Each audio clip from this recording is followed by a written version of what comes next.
오늘 하나님께서 주시는 말씀을 보겠습니다.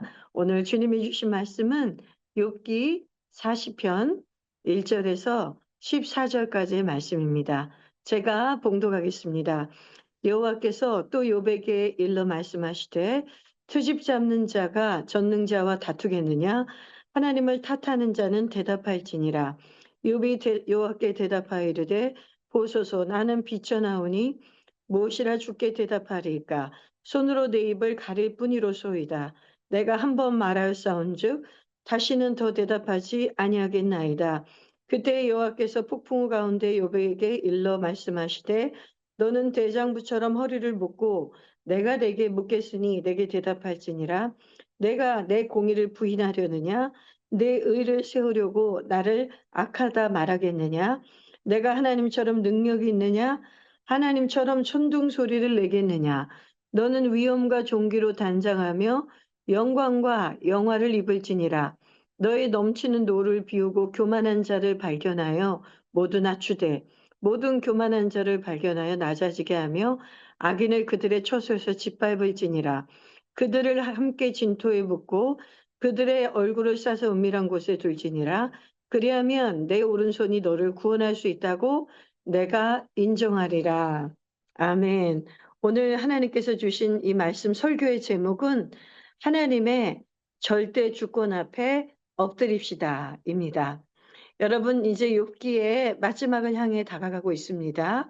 오늘 본문 우리가 읽은 말씀이 욥기 39장과 40장에 해당하는 말씀인데 욥이 사탄의 그 고소와 참소로 말미암아 하나님이 사탄에게 허락하셔서 욥이 애매한 고난을 받습니다.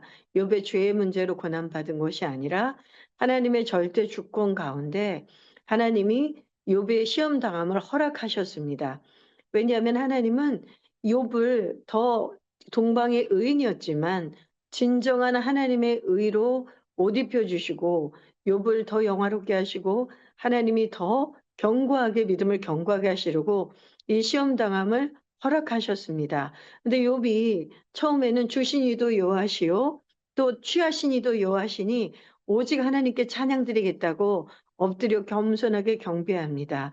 그런데 재산을 잃고 자녀들을 잃고 자기의 육신의 병이 오자 욥의 마음에도 너무나 큰 분노와 고통이 올라왔습니다. 하나님께 계속해서 여쭤봤죠. 하나님, 무엇 때문에 내가 이 고난을 당하는 것입니까? 그런데 하나님은 침묵하셨습니다. 그러니 욥은 자기가 그동안 얼마나 하나님을 섬겼고 경외했는지, 자기가 얼마나 의로운 삶을 살았는지를 계속해서 하나님 앞에 항변합니다.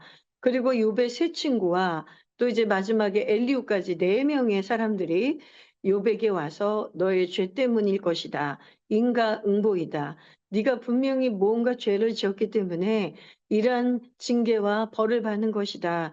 이렇게 계속해서 욥에게 참된 위로자와 중보자가 돼 주지 못하고 욥을 격동하였습니다. 그러니 욥이 인간인지라 욥이 아무리 의롭게 살았다 할지라도 그 마음 안에 죄성이 있는 우리와 같은 죄인이었습니다. 그러니 욥도 항변하고 분노하고 분통을 터뜨리고 이러한 시간들을 보냈던 것입니다. 그때 이제 드디어 하나님께서 오늘 이 말씀 본문에서 하나님이 이제 나타나셔서 이제 욥기 38 장부터 나타나셨죠. 나타나셔서 욥에게 묻습니다. 폭풍우 가운데 하나님이 나타나셔서 "너는 대장부처럼 허리를 동이고 내게 대답하라." 말씀하십니다. "내가 너에게 이제 질문을 할 테니 전능자가 질문을 할 테니 너는 나에게 대답하라." 말씀합니다. 오늘 시편 욥기 38편 하나님이 처음 나타나셔서 하신 말씀 그 부분을 한번 읽어 드리겠습니다. 그때의 욥기 38장 1 절부터 3 절까지입니다. 그때 여호와께서 폭풍우 가운데에서 욥에게 말씀하여 이르시되 무지한 말로 생각을 어둡게 하는 자가 누구냐? 너는 대장부처럼 허리를 묶고 내가 내게 묻는 것을 대답할지니라. 이렇게 질문하세요. 그리고 오늘 읽은 이 40편에서도 욥기 40장에서 이렇게 말합니다. 트집 잡는 자가 전능자와 다투겠느냐? 하나님을 탓하는 자는 대답할지니라. 이렇게 물으시면서 우리 하나님께서 폭풍 질문을 하십니다. 욥기 38 장에서도 보면 "내가 땅에 기초를 놓을 때에 너는 어디 있었느냐? 내가 모든 각종 하늘과 해와 별과 달을 지을 때에 너는 어디 있었느냐? 내가 산들을 짓고 동물을 짓고 내가 모든 이 삼라만상을 다 창조할 때에 너는 어디 있었느냐?"라고 주님이 질문하시면서 하나님이 전능자가 되시고 창조자가 되심을 욥에게 가르쳐 주십니다. 다시 말하면 하나님은 주인이란 말이에요. 만물의 주인.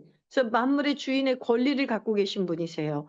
그래서 하나님은 절대 주권자예요. 전능자이시면서 창조자이면서 절대 주권자인데 너가 나의 절대 주권 앞에서 너는 피조물에 불과하고 너는 나의 자녀에 불과한데 네가 나한테 분을 토하며 말한 얘기를 들어보니 내 공의가 없다고 말하며 너의 의를 드러내고 그리고 나에게 트집 잡는다고 하나님은 그렇게 표현하고 계십니다.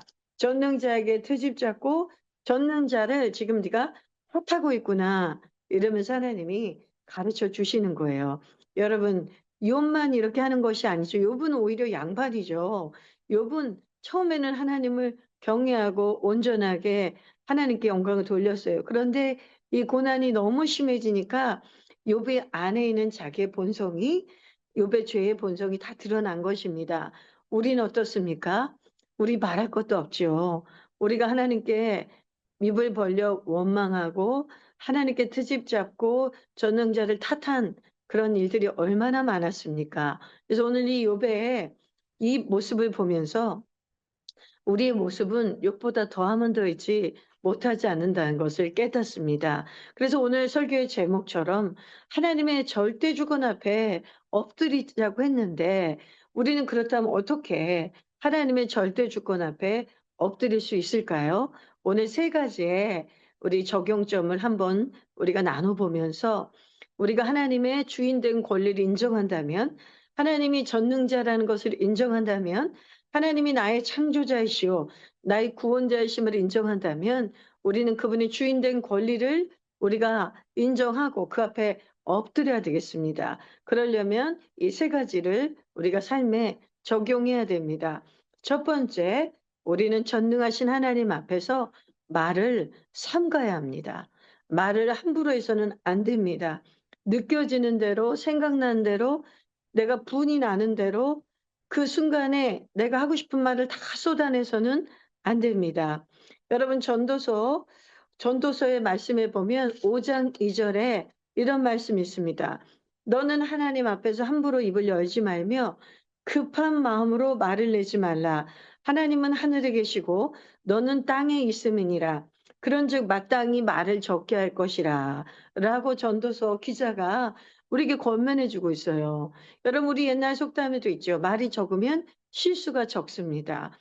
그런데 말이 많으면 실수가 많아요. 그래서 서양 속담에서도 침묵은 금이라고 말하는 서양 속담이 있을 정도입니다. 인간이 말을 안 하고는 살 수 없습니다. 우리가 하나님께 기도하는 것도 말을 하는 것이죠. 우리가 사람들과도 다 말로 소통해야 됩니다. 그러니 우린 눈만 뜨면 입을 벌려 말을 할 수밖에 없는 말을 하는 존재예요. 그런데 하나님이 나의 삶의 주인이라는 것을 인정한다면 이 말부터 이 주인 앞에 복종하는 훈련을 해야 된단 말입니다. 내가 혀의 주인이 돼서 내가 내 입의 주인이 돼서 말을 다 쏟아내서는 안 된다는 것이죠. 시편 39편 1 절에 보면 시편 기자가 이렇게 얘기합니다. 기도합니다. "하나님, 악인이 내 앞에서 나를 격동하고 나의 분을 격동시킨다 할지라도 내 입에 재갈을 물리겠습니다." 이렇게 기도를 해요. 그러니까 뭐냐면 우리가 미련한 사람이나 악인들이 나를 격동할 때 우리도 같이 미련해지고 악해져서 분을 발하고 화를 낼 수밖에 없단 말이죠. 그러니 시편 기자는 이 비밀을 안 거예요. 자기가 그 악에 대해서 악한 말로 대적하면 자기도 죄를 짓고 하나님께 영광을 돌리지 못한다는 것이죠. 전능자와 오히려 싸우는 격이 되기 때문에 이 시편 기자는 제 입에 재갈을 물려 달라고. 우리 소나 낙이나 동물의 입에다가 재갈을 물리면 이 재갈에 물려져 있기 때문에 그 주인의 말에 순종할 수밖에 없잖아요. 똑같은 이치입니다. 우리가 성령께서 내 입에 굴레를 씌워 주시고 내 입에 재갈을 물려 달라고 우리가 성령님께 기도해야 돼요. 왜냐하면 우리의 성격대로 우리 옛날 습관대로 말이 내 앞에서 급하게 나와 버리기 때문이죠. 여러분, 그리고 시인은 시편 141편 3 편에서 또 이렇게 기도해요. 여호와여, 내 입에 파수꾼을 세우시고 내 입술의 문을 지켜 주소서. 왜 이런 기도를 할까요? 내가 입을 못 지킨다 이 소리예요. 내가 재갈을 물려 달라 기도하고 파수꾼을 세워 달라고 내 입을 지켜 달라고 우리가 하나님께 기도하는 것은 이 죄인인 인간이 내가 생각나는 대로 내가 느껴진 대로 말을 해 버리고 싶은 그런 충동을 우리는 스스로 이겨낼 수가 없어요. 그래서 우리가 하나님께 구하는 것입니다. 여러분, 우리가 하나님 앞에 하나님만이 내 삶의 주인입니다. 하나님은 창조자입니다. 만물의 주인입니다. 그리고 모든 것의 주권자이십니다라는 걸 내가 진짜 인정한다면 우리가 항상 내 입을 삼가야 되는 것을 명심합시다. 그리고 내 입을 삼가게 해 달라고 이렇게 하나님께 기도하고 우리가 입을 지키는 자가 되길 원합니다. 그리고 골로새서 4장 6 절에 보면 이런 표현이 있어요. "너희 말을 소금을 고르게 함과 같이 은혜롭게 말하라. 덕을 끼치는 말을 해라." 아까 시편과 전도서의 말씀은 우리 입에서 나오는 악한 말을 제어하라는 뜻이죠. 그것을 제어해 달라고 기도를 했다면, 그리고 악한 말들을 내 입에서 제어했다면, 원망과 불평을 내 입에서 제어했다면, 삼갔다면, 이제 우리가 적극적으로 입을 벌려 해야 되는 말은 뭐냐면, 우리가 소금을 골고루 치면 음식이 얼마나 맛깔스럽게 맛있습니까? 소금을 안 치면 심심해서 못 먹잖아요. 근데 소금을 너무 많이 치면 써서 못 먹잖아요. 그러니 골로새서 4장 6 절에서 "너희들은 말을 앞으로 이제 어떻게 해야 되냐면 소금을 적당하게 넣으면 맛있는 음식이 되는 것처럼 그렇게 소금을 고르게 함과 같이 말을 예쁘게 하라는 거예요. 은혜롭게 하라는 거예요. 덕을 끼치는 말을 하라고 했습니다. 여러분, 하나님이 주인 된 삶을 이제 사는 성도들은 이렇게 성령님을 의지해서, 주님을 의지해서 이렇게 합당한 말, 예쁜 말, 그리고 은혜로운 말, 덕스러운 말을 할 수 있게 됩니다. 첫 번째 적용점을 여러분 잘 적용하시기 바랍니다. 우리의 입술의 문을 지키고 말을 삼가야 되겠습니다. 우리가 하나님의 절대 주권 앞에 엎드리려면 두 번째 어떻게 해야 되겠습니까? 두 번째, 겸손히 나를 낮춰야 됩니다. 여러분, 겸손히 욥이 이제 낮추기 시작했어요. 처음에는 하나님께 막 항변했잖아요. "하나님 어디 계시냐? 하나님 나한테 왜 이러냐?" 항변하고 하나님께 따졌는데 하나님이 나타나셔서 욥에게 이 주권자로 질문을 하기 시작하니까 욥이 오늘 40편 욥기 40편 2 절에 보면 이렇게 얘기합니다. 욥이 여호와께 대답하여 이르되 보소서, 나는 비천하오니 무엇이라 주께 대답하리까? 손으로 내 입을 가릴 뿐이로소이다. 드디어 욥이 자기를 낮춥니다. 나는 비천한 자입니다. 나는 무지한 자입니다. 내가 아는 것처럼 막 떠들어댔는데 제가 미련하고 아무것도 모르는 자였습니다. 라고 자신을 낮추면서 회개하는 것이에요. 욥기 42편에 제가 5 절, 6절 한번 읽겠습니다. "내가 주께 대하여 귀로 듣기만 하였사오나 이제는 눈으로 주를 배움나이다. 그러므로 내가 스스로 거두어들이고 티끌과 재 가운데서 회개하나이다." 욥이 자기를 낮추고 회개하고 있습니다. "하나님, 제가 의로운 줄 알았는데 아니었습니다. 저는 죄인입니다. 그동안 제가 하나님을 안다고 생각했는데 제가 하나님을 정말 모르고 있었습니다. 그동안 하나님을 귀로만 내가 듣고 있었다면 이제 하나님을 내가 눈으로 배우니 하나님이 전능자이시고 절대 주권자입니다. 내가 어떻게 하나님 앞에 그렇게 입을 함부로 열었을까요? 용서하여 주시옵소서. 저는 무지합니다." 이렇게 자신을 낮추고 회개했단 말입니다. 여러분, 이렇게 욥처럼 자신을 낮추고 회개하는 자가 정말 하나님의 절대 주권을 인정하는 자입니다. 이사야 57장 15 절에 보면은 영원 무궁하시고 거룩하시고 지존하신 하나님께서 이 지상에서 머무시는 두 장소가 있다고 이사야 57장 15 절에서 계시해 주고 있습니다. 한 곳은 어디냐면 회개하는 자의 영, 회개하는 자의 영에 하나님이 머물러 주신답니다. 자신을 낮추고 회개하는 자, 그리고 또 하나 겸손한 자에게 하나님이 임재해 주신다고 약속해 주셨습니다. 그게 바로 절대 주권을 인정하는 우리의 태도가 돼야 됩니다.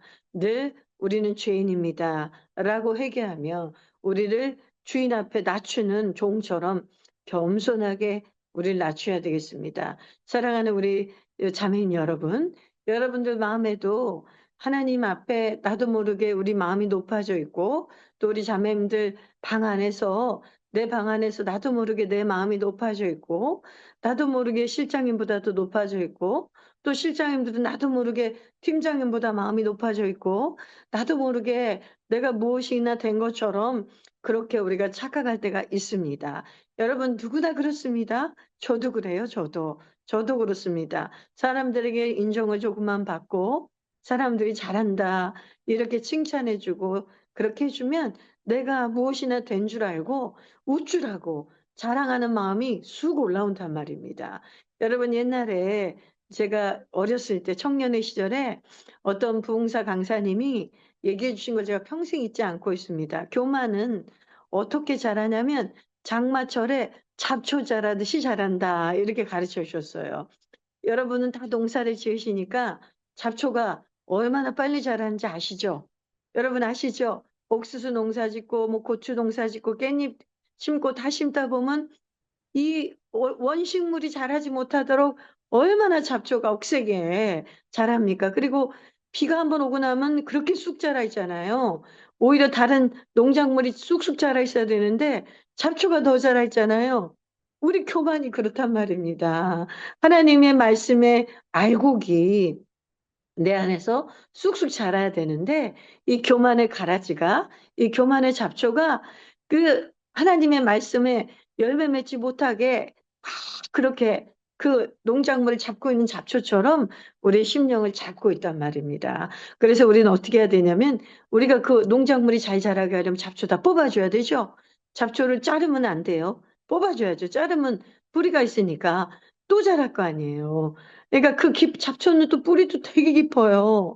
그래서 그 잡초를 뿌리째 다 제거해야 다른 토마토나 고추나 옥수수가 잘 자라지 않습니까? 여러분 우리 신앙생활도 똑같습니다. 우리도 욥도 보세요. 자기도 모르게 자기의 의를 막 드러냈잖아요. 그러니 이제 회개하면서 하나님의 전능하신 하나님 앞에 이제 자신을 겸손하게 낮추고 회개하고 있습니다. 사랑하는 우리 자매님 여러분, 우리 하나님의 절대 주권 앞에 엎드릴 때에 우리 자신을 낮추고 겸손하게 회개하는 심령으로 늘 나아갑시다. 그리고 세 번째 포인트를 보겠습니다. 하나님의 절대 주권 앞에 우리는 어떻게 엎드릴 것인가? 끝까지 하나님을 경외하고 신뢰해야 합니다. 여러분 욥이 하나 잘한 게 있어요. 욥이 뭘 잘했냐면은 하나님 앞에 뭐 트집 잡고 원망하고 불평하고 노를 바란 건 있지만 하나님을 끝까지 믿었어요. 하나님을 끝까지 경외하고 믿었어요. 그랬기 때문에 하나님이 나타나 주신 거예요. 만약에 욥이 정말 악인처럼 분노하고 죄를 짓고 하나님을 떠나 버렸다면 하나님이 욥에게 나타나 주실 리가 없죠. 그런데 욥은 죄인이라 너무 고통 가운데 시험 가운데 있으니까 자신의 그 마음의 고통을 다 쏟아내긴 했지만은 쓴마음과 분노를 쏟아내긴 했지만은 하나님께 매달렸단 말입니다. "하나님 계시면 나타나 주세요. 하나님 저에게 말씀해 주세요. 저에게 응답해 주세요." 그렇게 끝까지 하나님을 믿고 경외했기 때문에 욥은 승리할 수 있었던 것입니다. 여러분 마지막 세 가지 포인트는 어떠한 시험과 환난과 고난 가운데서도 끝까지 인내하며 하나님을 붙잡고 계셔야 돼요. 절대로 하나님을 놓치시면 안 돼요. 하나님을 떠나시면 안 돼요. 하나님께 화를 내더라도 하나님 앞에 있어야 돼요. 욥처럼 말이죠. 하나님께 분통을 터뜨려도 하나님께 터뜨려야 돼요. 이렇게 화를 내고 하나님께 트집 잡는 것 같아도 하나님을 믿기 때문에 이렇게 하는 거예요. 여러분 우리는 연약한 자들입니다. 어떻게 우리가 완전해질 수 있겠습니까? 욥과 같은 의인도 하나님이 이런 시험을 통해 연단하며 단련시켜서 욥의 결말 아시죠? 모든 것을 갑절로 복을 받지 않았습니까? 낙타도, 양도, 소도, 그리고 자녀들도 다 갑절에 그 모든 시험과 연단이 끝난 다음에 갑절에 축복을 받았습니다. 여러분, 우리가 욥과 같이 무슨 갑절로 축복을 받으려고 하나님을 경외하는 게 아니라 살기 위해서는 하나님, 오직 하나님께 붙어 있어야 됩니다. 그 전능하신 하나님께 붙어 있는 것만이 우리가 생명을 얻고 또 미래가 보장되고 우리의 시험과 연단이 다 끝나면 하나님이 때에 따라 다시 우리를 세우시고 복을 주시기 때문입니다. 여러분, 오늘 말씀을 마무리하겠습니다. 하나님의 절대 주권 앞에 엎드립시다. 우리도 욥과 같이 똑같은 행동과 패턴이 있었지만 오늘 이 세 가지 이 적용점, 말을 삼가자. 전능하신 하나님 앞에 말을 삼갑시다. 말을 우리가 절제하고 은혜로운 말만 합시다. 두 번째, 겸손히 낮추고 회개한 자가 됩시다. 세 번째, 끝까지 인내하며 하나님을 신뢰한 자가 되셔서 우리가 하나님이 여러분에게 예비하신 모든 시험이 끝난 다음에 예비하신 그 축복을 여러분이 거머쥐시고 누리시는 저 여러분이 되시기를 주님의 이름으로 축원합니다. 아멘. 감사합니다.